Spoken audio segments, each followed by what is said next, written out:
know that 3D printing has made prosthetics more affordable and customized.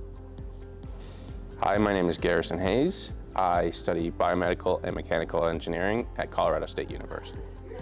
So prosthetic legs are kind of broken into two major parts. They are the parts that the prosthetician needs to make, and then the second part would be more mass manufactured parts, and that would be like this foot here, or even the uprights, or this pylon here. We're experimenting a lot, and that's the nice thing about a senior design is you're supposed to do things that maybe people haven't ever done before, and you're supposed to come up with new and less expensive ways to fix the problem of prosthetics.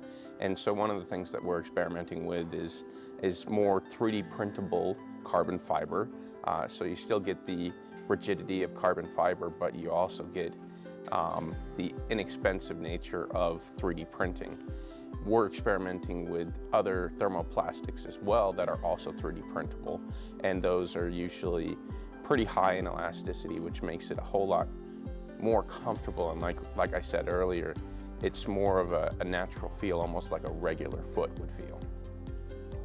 Without my team, I definitely wouldn't have made it this far, and I really appreciate how hard they've worked. I was lucky enough to put together a team of 4 really good friends and really good hard workers that I met throughout classes throughout the 5 years that I've been here, and I wouldn't have anyone else be on the team with me.